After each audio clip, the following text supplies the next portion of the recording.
Alhamdulillahirabbil alamin wa bihi nasta'inu ala umuri dunya waddin wassalatu wassalamu ala asyrafil anbiya'i wal mursalin sayyidina Muhammadin wa ala alihi washabbihi ajma'in. Amma ba'du. Para pemirsa sekalian, kaum muslimin wal muslimat, para shaimin dan shaimat yang berbahagia, alhamdulillah kita bersyukur bahwa di bulan Ramadan yang penuh berkah ini kita semuanya diberikan kesehatan Allah lahir dan batin sehingga bisa melaksanakan ibadah Ramadan dengan berbagai rangkaian ibadah di dalamnya.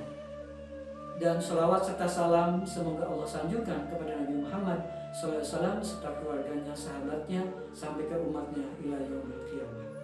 Hadirin dan hadirat yang berbahagia, pada hakikatnya melaksanakan ibadah shaum ataupun ibadah puasa ini adalah bagaimana kita bisa mengendalikan diri dari segala hawa nafsu, baik itu godaan-godaan hawa nafsu yang bersifat lahiriah maupun yang bersifat batiniah.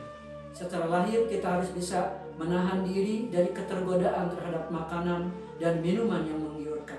Secara batin kita harus bisa menahan beberapa karakter-karakter negatif ataupun hawa nafsu yang ada dalam diri kita, baik itu amarah, kedengkian, kebencian, dan sebagainya.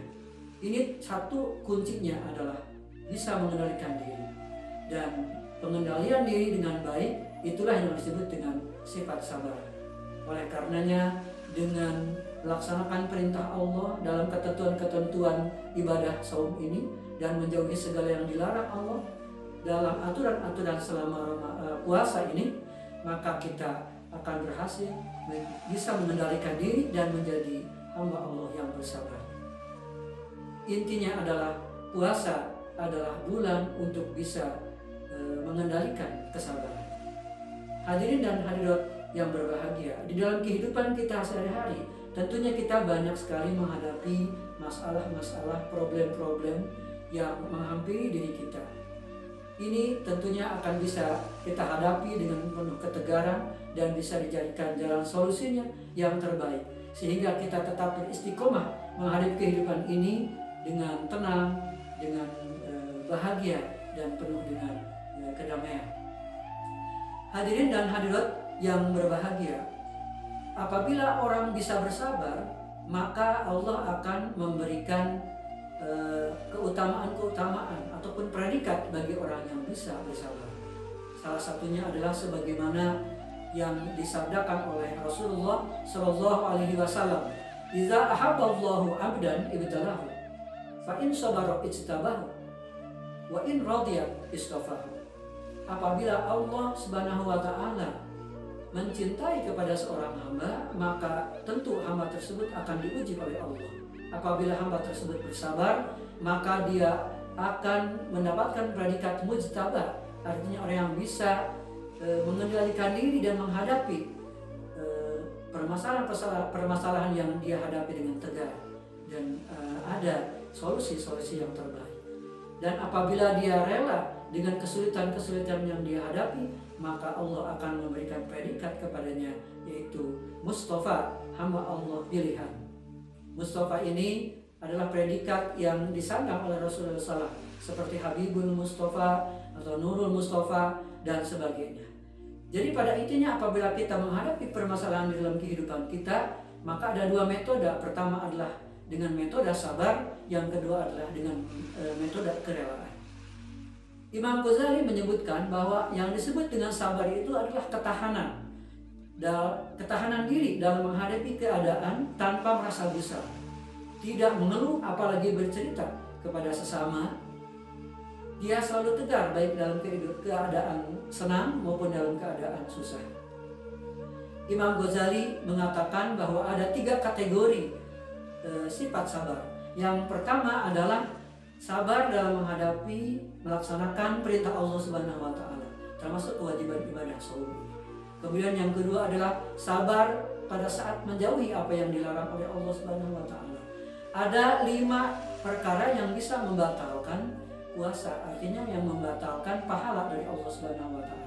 Yaitu yang pertama adalah al-kizbu, berbohong. Yang kedua adalah al-ghibatu, menceritakan keburukan orang lain. Yang ketiga adalah an-namimatu, mengadu domba antara A dan B sehingga menjadi bertengkar. Kemudian yang keenam adalah al-yaminul ghumus, artinya bersumpah palsu. Yang terakhir adalah an-nazru bisyahwat, memandang sesuatu termasuk lawan jenisnya dengan diikuti oleh nafsu syahwat seksualitas. Itulah 5 hal yang harus kita hindari, dan memang ini cukup berat. Akan tetapi itulah salah satu jalan bersabar dalam rangka menghindari apa yang dilarang oleh Allah Subhanahu wa taala. Yang ketiga adalah kita harus bersabar pada saat menghadapi musibah dari Allah Subhanahu wa taala. Sabar di sini artinya tidak mengeluh, kemudian tetap bertawakal, berdoa kepada Allah Subhanahu wa taala sambil terus bekerja mencari solusi-solusi yang terbaik. Termasuk pada saat ini kita sedang menghadapi pandemi yang belum tentu kapan berhentinya, selesainya. Tapi kita tetap harus berdoa kepada Allah dengan tetap terus menjaga kesehatan kita, menjauhi kerumunan atau physical distancing dan social distancing, kemudian menutup hidung kita dengan masker, dan selalu mencuci tangan kita dengan sabun ataupun sanitizer dan sebagainya. Jadi upaya lahir dan upaya batin. Mudah-mudahan dengan melaksanakan ibadah saum ini dan kita bisa bersabar sampai tuntas sesuai dengan kaidah fikihnya, kemudian sesuai dengan ketentuan sabar, yaitu ilmu tasawufnya, puasa secara batin. Semoga kita menjadi orang yang bertakwa atau insan muttaqin, la'allakum tattaqun, sebagaimana yang Allah firmankan dalam surah Al-Baqarah ayat 183. Begitulah hadirin, semoga apa yang saya sampaikan dari hikmah tentang puasa ini adalah merupakan bulan kesabaran, menjadi sebuah ilmu dan bisa kita resapi dan bisa kita amalkan dalam kehidupan kita sehari-hari. Semoga ibadah saum kita diterima oleh Allah Subhanahu wa taala. Terima kasih atas segala perhatian. Mohon maaf apabila ada hal yang kurang berkenan. Wallahul muwaffiq ila aqwamit thoriq. Wassalamualaikum warahmatullahi wabarakatuh.